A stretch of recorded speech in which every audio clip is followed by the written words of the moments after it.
విభిన్న విశ్వాసాలకు సంప్రదాయాలకు పేరుగాంచిన అనేక ప్రసిద్ధ దేవాలయాలు మన భారతదేశంలో ఎన్నో ఉన్నాయి. అటువంటి దేవాలయాల్లో తిరుమల శ్రీ వెంకటేశ్వర స్వామి దేవాలయం అత్యంత ప్రసిద్ధిగాంచిన ధార్మిక దేవాలయాలలో ఒకటి. తిరుమల బాలాజీ దేవాలయం భారతదేశంలోనే కాకుండా ప్రపంచవ్యాప్తంగా అత్యధికంగా సందర్శించే తీర్థయాత్రలలో ఒకటి.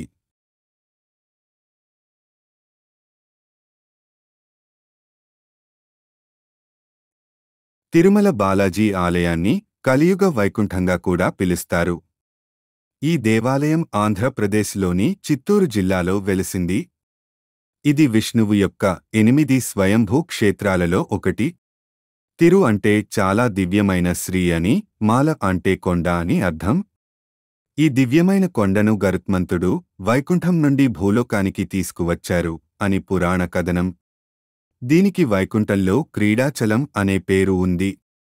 కాబట్టి ఈ కొండను నేటికి క్రీడాద్రి లేదా క్రీడాచలం అని కూడా పిలుస్తారు అని ఒక కథనం. వెంకటేశ్వర స్వామిని శ్రీనివాస, బాలాజీ, గోవింద అని అనేక పేర్లతో భక్తులు పిలుస్తారు. కొలిచిన వారికి కొంగు బంగారమై భక్తుల కోరికలు తీర్చే కలియుగ దైవంగా పేరుగాంచిన శ్రీ వెంకటేశ్వర స్వామి మహిమను ఎంత చెప్పినా తక్కువే అని చెప్పాలి. తిరుమలలోని విగ్రహం స్వయంభూగా వెలిసింది అని మనకు తెలిసిందే. శ్రీమన్నారాయణుడు 5 రూపాలలో ఉన్నారు అని ఒక కథనం. అవి పర, వ్యూహ, విభవ, అంతర్యామి, అర్చావతార. పర అంటే వాసుదేవ, పరమపదం మరియు వైకుంఠం అని, వ్యూహ అంటే వాసుదేవ, సంకర్షణ, ప్రద్యుమ్న, అనిరుద్ధ అని, విభవ అంటే రాముడు, కృష్ణావతారాలు వంటివి అని, మరియు అంతర్యామి అంటే హృదయానికి సమీపంలో ఉన్న అణువు రూపంలో అని, మనకు చూడటం కష్టం అని, మనం ఆయనను అర్చావతారంలో అంటే విగ్రహ రూపంలో మాత్రమే చూడగలం అని ప్రతీక. శ్రీ వెంకటేశ్వర స్వామి యొక్క కోపాన్ని తగ్గించడానికి శ్రీ మహాలక్ష్మి ఎల్లప్పుడూ అతని ఛాతీపై నివాసం ఉంటుంది అని ఒక ప్రతీక. అప్పటి నుండి అర్చకులు వైఖానస ఆగమము, కర్పూరంతో నామం పెట్టడం అలవాటు చేసుకున్నారు. తద్వారా వెంకన్న హృదయాన్ని మన వైపుకు చల్లబరుస్తుంది.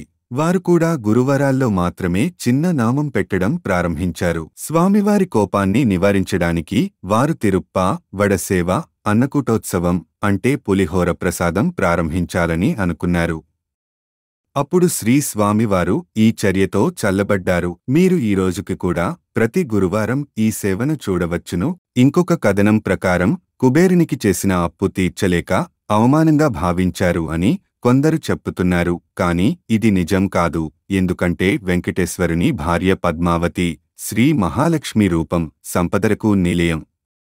లక్ష్మీదేవి సహాయంతో స్వామి తన అప్పులు తీర్చుకోలేరా? లక్ష్మీదేవి అనుగ్రహం వల్లనే కుబేరుడు ధనవంతుడయ్యారు. అతను ఆలస్యం చేయడానికి కారణం ఏమిటంటే అతను మనకు నీతి బోధించడానికి ప్రయత్నిస్తున్నారు. అది ఏమిటి అంటే ఇతరులు మీకోసం ఏమి చేసినా మీరు వారికి కట్టుబడి ఉండాలి. వారు మీకు నిస్వార్థంగా లేదా స్వార్థంతో సహాయం చేసినా మనము వారికి తిరిగి అదే సహాయాన్ని అందించాలి. అందుకే అతను కలియుగం ముగిసే వరకు ఆ రుణాన్ని చెల్లిస్తున్నారు అని పురాణ వచనం. అయితే శ్రీ వెంకటేశ్వర స్వామి యొక్క మరియొక కథనం ప్రకారం తొండైమాన్ చక్రవర్తి తమిళ దేశపు రాజు, వాస్తవానికి భగవంతుని భక్తుడు. ఆయనకి అతని మేనల్లుడికి మధ్య జరిగిన యుద్ధం కారణంగా పద్మావతి తండ్రి మరియు తొండైమాన్ యొక్క తమ్ముడు అయిన ఆకాశరాజు మరణం తరువాత సింహాసనాన్ని అధిరోహించడం కోసం పద్మావతి దేవి తన సోదరునికి సహాయం చేయవలసిందిగా తన భర్తను అభ్యర్థించింది. అయితే తొండైమాన్ కూడా అతని భక్తుడు కాబట్టి సుదర్శన చక్రం మరియు పాంచజన్యం ఇవ్వబడింది. యుద్ధం మధ్యలో తొండైమాన్ సుదర్శనాన్ని భగవంతుని వైపుకు విసురుతారు. కాని సుదర్శనుడు తన యజమాని శ్రీ వెంకటేశ్వర స్వామి పట్ల విధేయత చూపడం అతనికి బాధ కలిగించినట్లుగా ప్రవర్తించారు. కాని తొండైమాన్ శ్రీ వెంకటేశ్వర స్వామి నిజంగా గాయపడ్డారని భావించి అతని దగ్గరికి వెళ్లి అతన్ని లేపారు. పద్మావతి మరియు ఇతరులు కూడా అదే ఆలోచిస్తూ అతని కోసం పరిగెత్తారు. అయితే తొండైమాన్ తన తప్పును తెలుసుకునేలా భగవానుడు నిజం చెప్పారు. తొండైమాన్ తన తప్పుకు పశ్చాత్తాపపడ్డాడు మరియు అతని మేనల్లుడు తొండైమాన్కు రాజ్యాన్ని అప్పగించాడు. అతను తన సొంత మామ అని పేర్కొన్నాడు. తొండైమాన్ సంతోషించారు. అయితే మొత్తం దృష్టాంతంలో జరిగిన ఒకే ఒక పొరపాటు ఏమిటంటే తొండైమాన్కు ఇచ్చినట్లుగా భగవంతుడికి అతని సుదర్శనం లేదా పాంచజన్యం లేదు. తొండైమాన్ ఆయుధాలను తిరిగి పొందలేకపోయాడు.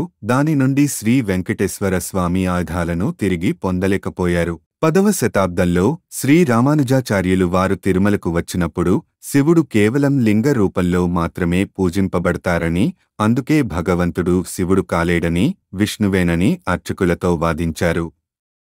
మరియు అతని అత్యంత ప్రసిద్ధ భంగిమ అయిన కటి హస్త భంగిమ కారణంగా ఎడమ చేతి తుంటి గుర్తును పట్టుకొని వంగి ఉంటుంది.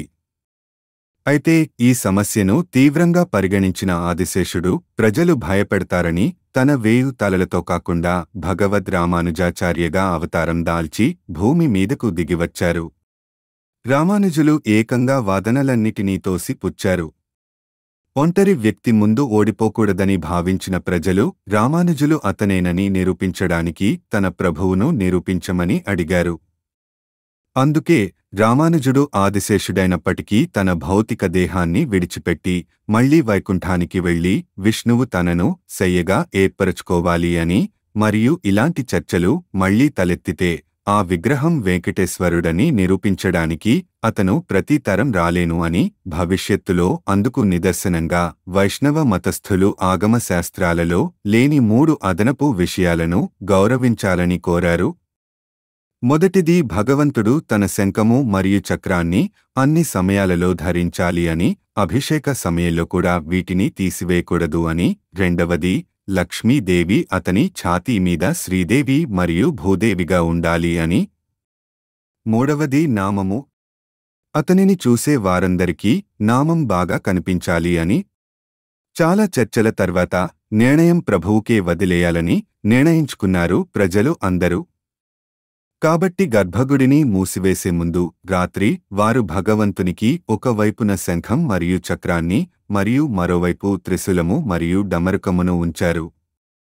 ఉదయం తలుపులు తీయగానే శంఖం, చక్రం ధరించిన రూపంలో స్వామివారి విగ్రహం ఆవిర్భావం జరిగింది. ఆ రోజు నుండి అతను విష్ణువుగా పూజించబడ్డారు. కాని నుదుటిపై 3వ కన్ను కప్పడానికి రామానుజాచార్యులు త్రినామాన్ని రూపొందించారు.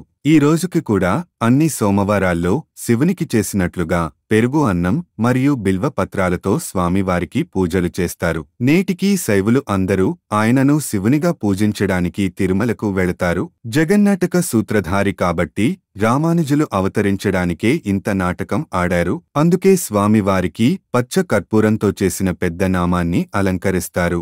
అంతేకాని అవమానం వల్లనో లేక పూజారి చేసిన పనికి శిక్ష విధించడంతోనో కళ్ళు దాచుకోలేదు శ్రీ వెంకటేశ్వర స్వామివారు.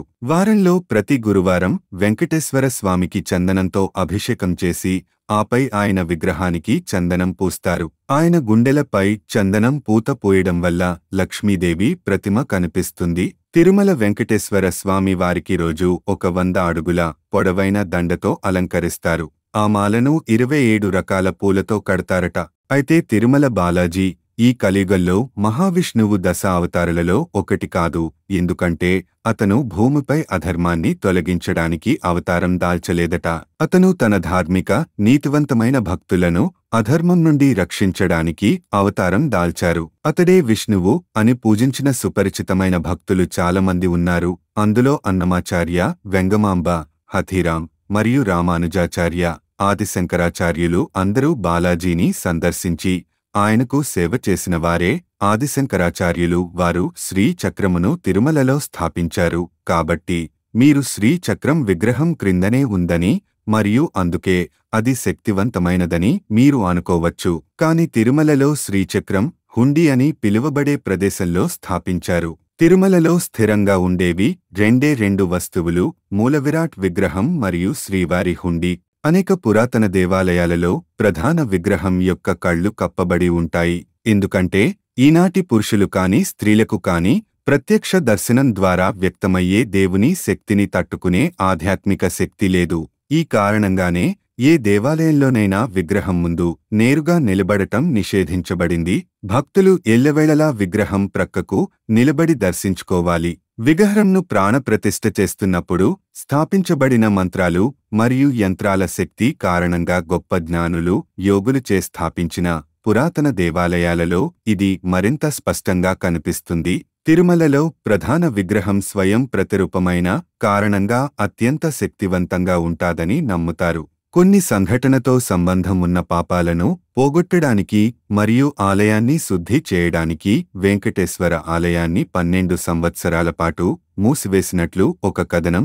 ఆ సమయంలో విమాన వెంకటేశ్వర అనేది వెంకటేశ్వరుని ఆలయం యొక్క గర్భగుడిలో ప్రతిష్ఠించబడిన శ్రీ వెంకటేశ్వరుని ప్రతిరూపం.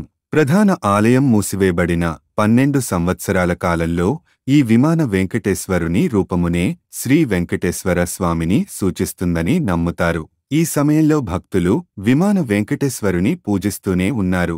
అయితే తిరుమల చేరుకున్న తర్వాత ప్రతి ఒక్కరూ స్వామి పుష్కరిణిలో స్నానం చేసి వరాహస్వామిని దర్శనం చేసుకున్న తర్వాత ధ్వజస్తంభం దగ్గర నమస్కారం చేసి రంగనాథ స్వామి దగ్గర సాష్టాంగ నమస్కారం చేసి గోవింద నామస్మరణతో గరుడవాహనంను వీక్షించి శ్రీ వెంకటేశ్వర స్వామి వారిని దర్శించుకోవాలి.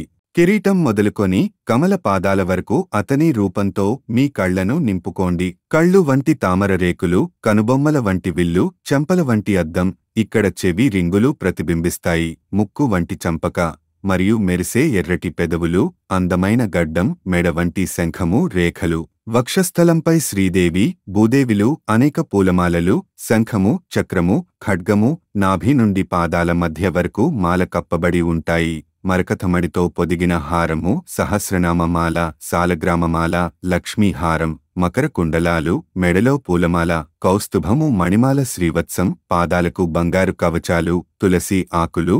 ఇవన్నీ మనం ధ్యానంలో ఊహించుకొని అప్పుడు గర్భగుడి నుండి బయటికి వచ్చి వకుళాదేవి దర్శనం తర్వాత తీర్థము తీసుకొని తర్వాత ప్రదక్షిణలో విమాన రామానుజులు మరియు నరసింహ స్వామి దర్శనం చేసుకోవాలి. దర్శనం చేసిన తర్వాత గర్భగుడి వెలుపల కూర్చుని ధ్యానం చేస్తే మీరు ఆలయం లోపల అనంతమైన ఆనందాన్ని అనుభవించవచ్చును అని ఒక కథనం. ఇది తిరుపతి దేవాలయంలో తప్ప మరే దేవాలయంలోనూ రాదు. శ్రీ వెంకటేశ్వర స్వామి విగ్రహం వెనుక భాగంలో హిరణ్యేక్షను వధించిన విష్ణువులోని కాళీ స్వరూపమైన భద్రకాళీ అవతారం ఉంది. గోవింద అంటే రాక్షసుడిని సంహరించిన వరాహ రూపం మరియు దేవత ఎత్తు భగవంతుని ఎత్తుతో సమానంగా రూపొందించబడింది అని ఒక కథనం. స్వామివారి మూల విరాటు విగ్రహంను శిలాతోరణం రాయి నుండి చెక్కబడింది అని పురాణ కథనం. గర్భగుడిలో శ్రీ వెంకటేశ్వరుడు నిలబడి ఉన్న స్థితిలో కనిపిస్తారు. భగవంతుడు 4 భుజాలతో 2 ముందు మరియు 2 వెనుక చేతులు కలిగి ముందు ఉన్నవి ఎక్కువగా కనిపిస్తాయి. అయితే వెనుక ఉన్నవి కనిపించవు. వెనుక ఉన్న కుడి చేతిలో సుదర్శన చక్రం మరియు ఎడమ చేతిలో శంఖం ఉంటాయి. ఈ కలియుగంలో భగవంతుడు మానవాళికి ముఖ్యంగా తన భక్తులకు ప్రమాదం కలిగితే తన ఆయుధాలను ప్రయోగించడానికి ఎప్పుడూ సిద్ధంగా ఉంటారని ఇది సూచిస్తుంది. కుడి ముందు చేయి వరద హస్త ముద్రలో ఉంటుంది. చేయి క్రిందికి చూపబడి అతని భక్తులను ఆశీర్వదించడానికి మొత్తం అరచేతి తెరవబడి దర్శనం ఇస్తుంది. ఎడమ ముందు చేయి మణికట్టు వద్ద కొద్దిగా వంగి ఉంటుంది. కాత్య విళంబిత హస్త ముద్ర అని పిలువబడే ఈ ముద్ర నా భక్తుడికి నాపై పూర్తి విశ్వాసం ఉన్నంతవరకు భవ్య సాగర వరద నీటిని వారితుంటి స్థాయికి మించి వెళ్లనివ్వను అని సూచిస్తుంది. అయితే 1979లో నీటి కొరత ఏర్పడి వర్షాలు లేవు తిరుమలలో. గోగర్భం డ్యాం అంటే తిరుమల వద్ద ఉన్న డ్యాంలో నీరు దాదాపు ఖాళీ అయ్యింది. తిరుమలలో నీరు లేక భక్తులు అనేక ఇబ్బందులు పడుతున్నారు. అప్పుడు పండితులు వరుణ జపం చేయాలని సూచించారు. కాని ఈ కలియుగంలో వరుణ జపం చేయడానికి ఇష్టపడే వారిని కనుగొనడం సవాలుగా మారింది. మన జీవితంలోని ప్రతి సమస్యకు మన గ్రంథాలలో పరిష్కారం ఉంది. వరుణ జపం చేసేందుకు కొందరు పండితులు ముందుకు వచ్చారు.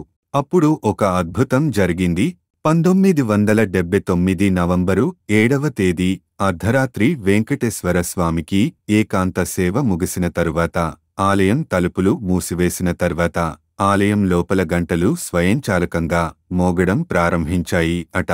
గుడిలో ఎవరైనా ఇరుక్కుపోయారని అందుకే గంటలు కొట్టారని అందరూ అనుకున్నారు. మరుసటి రోజు పండితులు ఆలయంలో ఎంత వెతికినా అక్కడ ఎవరూ లేరు. ఇది వరుణ జపానికి వెంకటేశ్వర స్వామి నుంచి అనుగ్రహం అని అంతా అనుకున్నారు. అనంతరం వరుణ జపం ప్రారంభించారు. మలయప్ప స్వామి విగ్రహంపై చివరి రోజు చిన్న ఆచారం జరిగింది. మలయప్పను పుష్కరిణికి తీసుకెళ్లారు. ఆ సమయంలో వర్షం కురిసే సూచన లేదు. కాని మలయప్పతో కలిసి గుడికి తిరిగి వస్తుండగా భారీ వర్షం మొదలైంది.